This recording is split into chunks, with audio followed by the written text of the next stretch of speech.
औज़ुबिल्लाहिमिनश्शैतानिर्रजीम बिस्मिल्लाहिर्रहमानिर्रहीम। नाज़रीन अस्सलाम वालेकुम। नाज़रीन आज मैं डॉक्टर हफ्सा फ़ारूक जो जनरल मेडिसिन की डॉक्टर हैं, मेडिकल स्पेशलिस्ट हैं, मैदा, जिगर, शुगर, ब्लड प्रेशर और HIV हेपेटाइटिस के जो पेशेंट्स हैं उनको देखने के लिए। वो एक तो लेडी डॉक्टर हैं और फिजिशियन, लेडी फिजिशियंस बहुत कम है पाकिस्तान में। और ख़ास तौर पे जो आज के आने के पास मकसद है हमारा वो ये है कि जो ऑनलाइन कंसल्टेशन है, लोग घर बैठे कोई सवाल पूछना चाहते हैं, ख़वातीन हैं वो सफ़र नहीं कर सकती, वैसे भी सफ़र महंगा, आउट सिटी से आना भी बड़ा मुश्किल है। ऑनलाइन कंसल्टेशन के हवाले से भी हम डॉक्टर साहब से बात करेंगे और कुछ सवालात हैं हमारे, उनसे डॉक्टर साहब से जवाब लेंगे। डॉक्टर साहब अस्सलाम वालेकुम। वालेकुम अस्सलाम। अच्छा डॉक्टर साहब, कुछ सवालात हैं मेरे।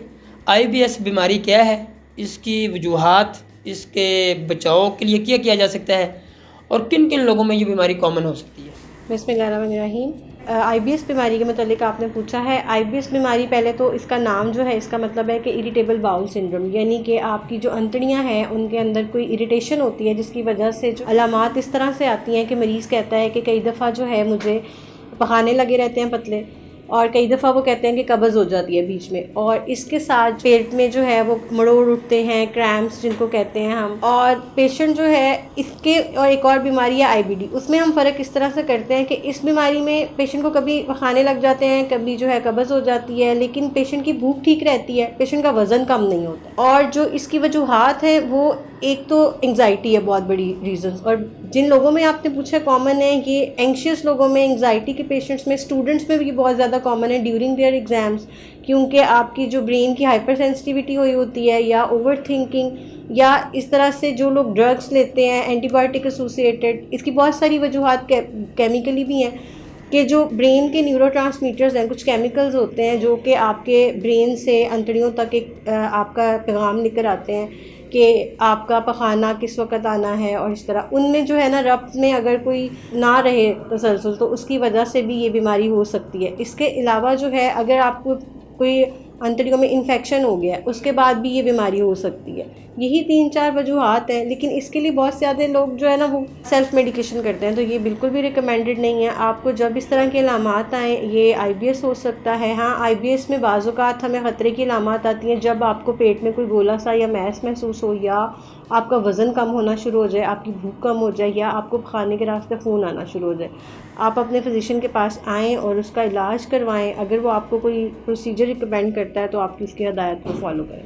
अच्छा डॉक्टर साहब, ये जो H pylori है इसका इलाज कैसे मुमकिन है, और बाज़ का अगर इलाज कराया जाए तो क्या ये दोबारा भी हो सकता है, और अगर कोई इलाज कराता ही नहीं है तो इसकी क्या कॉम्प्लिकेशन है, क्या नुकसान मरीज़ को हो सकता है? आपने ये पूछा है कि H pylori क्या है। H pylori बेसिकली एक बैक्टीरिया है जो कि हमारे मैदे में चला जाता है अगर हम बाहर से कोई ऐसा अनहाइजीनिक फूड ले लें, या हम हाथ धोए बगैर खाना खा लें।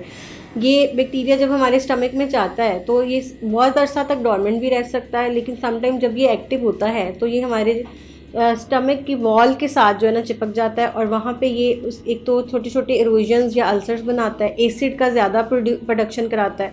तो जब एसिड, या आम ज़ुबान में जिसको हम मैदे का तेज़ाब कहते हैं, वो ज़्यादा प्रोड्यूस होगा तो उससे हमें जलन, तेज़ाबियत, गैस, भारीपन, इस तरह की अलामात आती हैं। इसका इलाज बिल्कुल मुमकिन है। अब तो आज के दौर में इसकी 8 मुख्तलिफ़ किस्म की रजीम्स हैं जिनके ज़रिए हम जो है ना इसका इलाज करते हैं।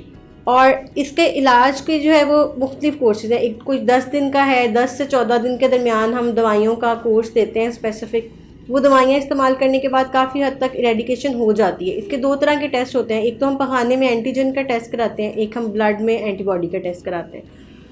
आफ्टर 6 मंथ जो है इनके 1% चांसेस होते हैं कि वो दोबारा से रिकरेंट कर जाए, और 1 साल के बाद 6% चांसेस हैं कि ये रिकरेंस हो सकती है। लेकिन अगेन प्रिवेंशन के लिए यही है कि अनहाइजीनिक फूड नहीं लें, और आप अपना जो रिजीम है उसको प्रॉपर फॉलो करें, और हाथ धो के खाना खाएं।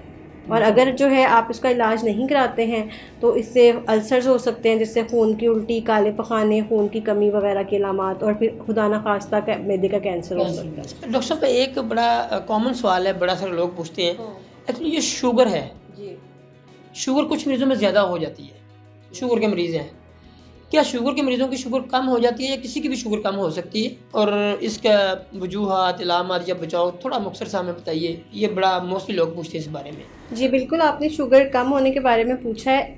बहुत ज़्यादा कॉमन है, जिन लोगों में शुगर बहुत ज़्यादा होती है उनमें उतना ही शुगर कम होने के चांसेस भी ज़्यादा होते हैं। स्पेशली जो एक ड्रग्स हैं जिनको हम सल्फोनाइल यूरियास कहते हैं, और उसके अलावा जो लोग इंसुलिन ले रहे होते हैं उनमें शुगर कम होने के चांसेस बहुत ज़्यादा होते हैं। और शुगर कम हम कब कहते हैं कि या तो 90 से कम शुगर हो जाए, या फिर बाज़-औक़ात ये होता है कि इवन 100 से भी कम होती है लेकिन पेशेंट को हाइपोग्लाइसेमिक सिम्टम्स आना शुरू हो जाते हैं। वो सिम्टम्स क्या होते हैं कि पेशेंट को ठंडे पसीने आते हैं, पेशेंट कहता है मेरा दिल डूबता हुआ महसूस हो रहा है, मेरी दिल की धड़कन तेज़ हो गई है, उसको कोई गनूदगी, डिजीनेस, चक्कर आना, आंखों के आगे अंधेरा आना शुरू हो जाता है। तो इस दौरान आप शुगर फ़ौरन चेक करें। उनको, जो शुगर पेशेंट्स हैं उनको अपनी इंसुलिन की डोजेज़ एडजस्टमेंट ज़रूर आनी चाहिए। आजकल के दौर में हम खुद लर्न कराते हैं कि पेशेंट को इटसेल्फ पता हो, ठीक है, और कंटिन्यूस ग्लूकोज मॉनिटरिंग उसको पता होनी चाहिए कि उसका क्या कॉन्सेप्ट है, किस तरह से उसने अपनी कैलोरीज़ को डिवाइड करना है, ठीक है। अब जो है, अगर पेशेंट की शुगर कम हो गई है तो उसके पास हमेशा कोई खजूर, कोई कैंडी, चॉकलेट होनी चाहिए, ठीक है। ये शुगर का मरीज़ है, लेकिन अगर शुगर किसी को नहीं है और वो प्रोलॉन्ग फास्टिंग में है, मतलब है, अगर उसने कोई बहुत ज़्यादा हैवी वर्क कर लिया है, उसने खाया पिया नहीं है, या खुदा ना खास्ता उसको कोई गुर्दों का मसला है, तो या जिगर का मसला है, जैसे जिगर वाले मरीज़ हैं उनमें जो हमारी बॉडी का फ़ैट है उससे जो नॉर्मली ग्लूकोज बनने का मैकेनिज़्म है वो फेल हो जाता है, तो उन मरीज़ों में भी शुगर लो हो सकती है, ठीक है। तो अब उसको बचाव के लिए यही है कि एक तो उसको हाइपोग्लाइसीमिया अवेयरनेस बहुत इंपॉर्टेंट है। कुछ लोग ऐसे हैं कि वो कहते हैं बस चक्कर आ गए, पसीना आ गया, काम कर लिया, उसको इग्नोर कर देते हैं। एक तो उनको हाइपोग्लाइसीमिया अवेयरनेस होनी चाहिए कि जब भी आप ये वाली दवाइयाँ ले रहे हैं इसके साथ आपको ये रीडिंग आ जाए या ये सिम्टम्स आ जाए तो आपके पास कोई मीठी चीज़ होनी चाहिए। उसके अलावा अगर कोई ड्राइवर है, हैवी बस ड्राइवर है या इस तरह, तो उसके लिए उसको इन्फॉर्म करना चाहिए कि वो ड्राइविंग कर भी सकता है कि नहीं। अगर उसको रिकरेंट हाइपोग्लाइसीमिक अटैक्स हो रहे हैं तो वो तो अपने लिए भी ख़तरा है और लोगों के लिए भी। और जब भी इस तरह के सिम्टम्स हों तो दोबारा अपने फिजिशियन और डायबिटोलॉजिस्ट के पास जाएं और उनसे अपनी डोजेज़ एडजस्ट करवाएं, वजह पता करें कि क्या है, जिगर का मसला हो गया है या गुर्दों की क्रेटिनिन बढ़ रही है, डोजेज़ ऊपर नीचे हैं, तो उसके लिए आपको जाना चाहिए। जी नाज़रीन, डॉक्टर हफ्सा फ़ारूक साहबा ने हमें बड़ा डिटेल्ड जो सवालात के जवाब दिए हैं।